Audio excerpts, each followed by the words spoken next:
a hoax? What evidence have you seen? It's not the Attorney General. No, I know it's a hoax. It's started by Democrats. It's been run by the Democrats for 4 years. You had Christopher Wray and these characters and Comey before him. And it's a bad group. It started, actually, look at the Steele dossier. That turned out to be a total hoax. The 51 agents, the intelligence, so-called intelligence agents, it was a hoax. It's all been a big hoax. It's perpetrated by the Democrats. And some stupid Republicans and foolish Republicans fall into the net. And so they try and do the Democrats' work. The Democrats are good for nothing other than these hoaxes. They're bad for policy. They're bad for picking candidates that can get elected. Like in New York, we have a communist running. He may get elected too, actually, but he'll destroy the city. It's I call it the Epstein hoax. It takes a lot of time and effort. Instead of talking about the great achievements, we've had a great gentleman yesterday, as you know, went on CNBC and he made the statement that Trump may go down as the greatest president of all in the United States. And instead of talking about the things we've achieved, we've had tremendous achievement. They're wasting their time with a guy who obviously had some very serious problems, who died 3-4 years ago. I'd rather talk about the success we have with the economy, the best we've ever had, and all of the things we've done, including in the Middle East. I mean, you see it. Instead, they want to talk about the Epstein hoax. And the sad part is it's people that are really doing the Democrats' work. They're stupid people. President Trump is dealing with backlash from his MAGA base. At issue is his administration's handling of the Jeffrey Epstein files. Many conservatives argue Attorney General Pam Bondi should be fired. NBC's Hallie Jackson reports the president, though, is sticking with his attorney general for now.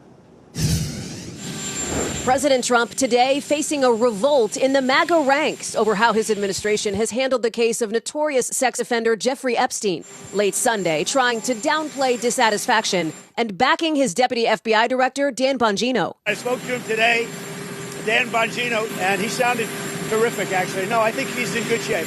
Bongino considered resigning over the Epstein files after a heated confrontation with Attorney General Pam Bondi, according to a source familiar with his interactions and another person who has spoken with him.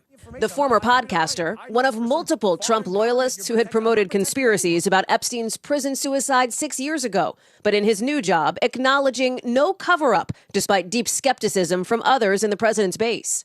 At a conservative conference this weekend, that fury on full display. How many of you are satisfied? You can clap. Satisfied with the results of the Epstein investigation? Clap.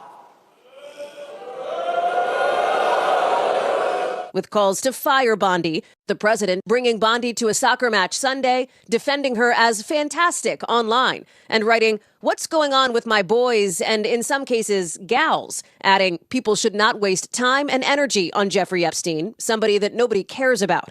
It comes after the DOJ released an unsigned 2-page memo last week saying it would not make additional disclosures in the Epstein case, reaffirming Epstein was not murdered and adding he did not maintain a client list that he used to traffic underage girls, contradicting what Bondi told Fox News in February. The DOJ may be releasing the list of Jeffrey Epstein's clients? Will that really happen?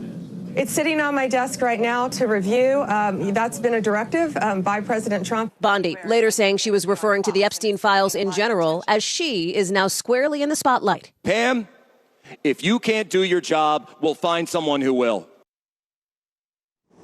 That was Hallie Jackson reporting. Now, this coincides with today's deadline for the Trump administration to respond to an appeal for Epstein's former girlfriend, Ghislaine Maxwell. She's currently serving 20 years in prison for sex trafficking. Maxwell was convicted on 5 counts of aiding Epstein in his abuse of underage girls in December 2021. 4 women testified at trial they had been abused as minors at Epstein's homes, and that Maxwell talked them into giving Epstein massages that turned sexual. Lawyers for Maxwell argue she never should have stood trial due to a plea deal between Epstein and prosecutors in 2008. What's going on with my boys, and in some case gals? They're all going after Attorney General Pam Bondi, who is doing a fantastic job. We're on one team, MAGA, and I don't like what's happening. We have a perfect administration, the talk of the world, and selfish people are trying to hurt it, all over a guy who never dies, Jeffrey Epstein. Speaking about the Democrats and the left, Trump continued. They created the Epstein files just like they created the fake Hillary Clinton, Christopher Steele dossier that they used on me, and now my so-called friends are playing right into their hands. Why didn't these radical left lunatics release the Epstein files? If there was anything in there that could have been used to hurt the MAGA movement, why didn't they use it? Let Pam Bondi do her job. She is great. Mercy, I'm confused. I'm sorry. If you come off of the last 6 weeks of Donald Trump completely destroying Iran's nuclear capability, passing the one big beautiful bill, no tax on overtime, no tax on tips, arresting and deporting criminal illegal aliens, and your response is to try and nuke Pam Bondi, who's been MAGA loyalist from day one, a supporter of the president, while she's doing all the work. Yeah, it's completely outrageous to watch. I spent a lot of time on X basically explaining this is MAGA killing MAGA, okay? This is what you find, this obsession with some of these MAGA influencers on the Epstein files. Now, they want answers. That's, I understand that. But at the same time, I think we got to look at what the options are. Yeah. And I think the key is that it seems that there's a divide between what Pam Bondi may want versus what Kash Patel and Dan Bongino want. And, have those fights internally to figure out what's the best process. Only one camp has been leaking this whole time, and it's not Pam Bondi. Exactly. And, now I think they've moved, some of the MAGA influencers are moving towards, we'll call for a special counsel on the Epstein situation. But I got to tell you, I do believe the Department of Justice is going to have to give an answer. They're going to keep receiving this pressure. I could see the Democrats piling on, saying, okay, let's look into this as well. And, for Pam Bondi, she said that she had the file on her desk. Now they're saying, is it the list? We don't know if it's the list or not. I think it was shoddy communications. Yes. It was the one interview where she said that she had the file on her desk, which everyone took. It's the list. Well, we'll see. They have to see what they're going to put forward, if they're going to put forward anything. I mean, Foldy, my understanding, I know you and I are talking to a lot of the same people. My understanding with it is a lot of the information that cannot be released is because it's actual child pornography featuring only Epstein and Ghislaine Maxwell. There isn't a massive list of unindicted co-conspirators. The ones who there are people who've already been publicly accused, right? Prince Andrew, Jean-Luc Brunel, who was facing criminal charges into child rape. But you can't just release grand jury testimony. Isn't that very classified? Isn't it about protecting the victims? The Democrats are all on board with releasing the Epstein files now, which means that they are clearly making their break with President Bill Clinton permanent, because they are not going to like seeing what that former president had to do with Jeffrey Epstein. Donald Trump, of course, famously banned Epstein from his properties. Listen, I think there's no reason for Trump to be concerned about what's in here, because if he was in it, the Democrats would have released it a long time ago. That's why I think there's no reason to not just say, okay, everyone now says he's saying there are files created by Obama and Biden. I'd just like to see them. I don't know, but I think the whole way that this has been rolled out makes my tinfoil hat still be on my head. If you wanted to reassure everyone that there's nothing to see here, what a horrible idea it is. You put out a document as Trump is scoring win after win after win, killing terrorists, cutting taxes. Oh, hey, by the way, there's no evidence whatsoever that Jeffrey Epstein was sexually blackmailing people. You have a lot to explain. That may be true. Maybe true. You can't just expect people. It's like when listen. You see Trump's DNI declassifying the MLK, JFK, RFK files. They do a much better job communicating this. They say, okay, here's what is in the latest tranche. We're going to let you reach your own conclusions. But a lot of people have a lot of different irreconcilable beliefs on this. There's got to be a lot better job saying, hey, this is what's going on right here. All right, we begin with the ongoing controversy over the Jeffrey Epstein files. President Trump is now lashing out at his own party and his own supporters who have criticized his administration's handling of the Epstein sex trafficking investigation. Listen to this. It's all been a big hoax. It's perpetrated by the Democrats, and some stupid Republicans and foolish Republicans fall into the net, and so they try and do the Democrats' work. They're wasting their time with a guy who obviously had some very serious problems, who died 3-4 years ago.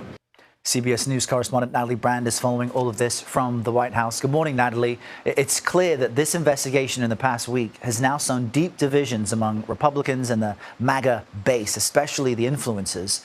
How is the president trying to remedy this, and is there any indication at this moment that it's working?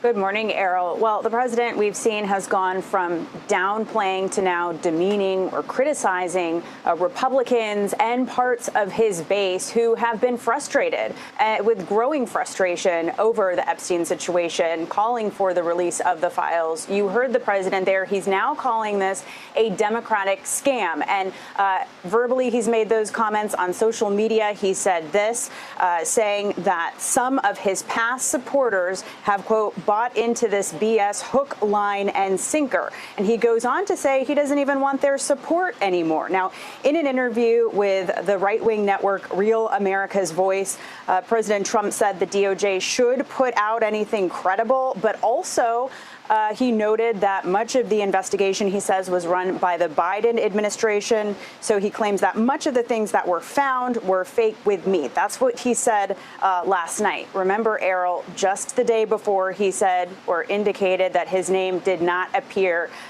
in these files. But what was interesting is CBS News' Olivia Rinaldi traveled to Pennsylvania yesterday for that event with the vice president promoting the One Big Beautiful Bill legislation. And she found voters and supporters there who were calling for the release of these files, very much still on their minds, Errol. Yeah, and a simple request. Release what you have, release what the government knows, and if you're not going to do that, explain specifically why. There's another big headline we're following. President Trump potentially firing Fed Chair Jerome Powell. He's asking Republican lawmakers their opinions of if he should take that action, and the president has gone back and forth. So this morning, where do things stand? Yeah, well, the president was asked directly, is he going to fire the Fed chair? And he said that it is highly unlikely that he would fire him, essentially denying those reports that had been out there. But he did confirm the CBS News reporting that he asked the opinion of some House Republicans, saying that almost all of them wanted him to move forward. But yesterday, again, he's saying that he's likely not going to move forward with that route, although he said that he has, he never rules anything out. And he also referenced the expensive renovation over at the Fed headquarters and saying that, well, if there's fraud there, that should be looked into. But in his comments, there was an acknowledgement that this would have a very negative impact on the markets. This is a position that's also supposed to be independent. And for that reason, federal law says you cannot fire the Fed chair if there's not cause. Errol. All right, Natalie Brand with all those updates this morning. Thank you, Natalie. So here we are. Donald Trump, once worshipped as the untouchable icon of the MAGA base, is now being dragged by his own supporters because he dared to question their latest obsession. He called the Epstein file outrage a hoax. He defended Pam Bondi even after she claimed the infamous client list was sitting on her desk and then walked it back. That was enough to trigger a MAGA meltdown. Red hats were burned. Influencers raged. Loyalists turned. This wasn't just a disagreement, it was a rebellion. And Trump? He fired back, calling them foolish, saying they were doing the Democrats' work, and even writing online that he no longer wanted their support. That's not a flex, that's panic. Let's be honest. Trump built this monster. He spent years feeding his base conspiracy theories, legitimizing QAnon, demonizing institutions, and encouraging distrust in anything that challenged his narrative. Now those same people are demanding blood over the Epstein files, and when he tells them to let it go, they call him compromised.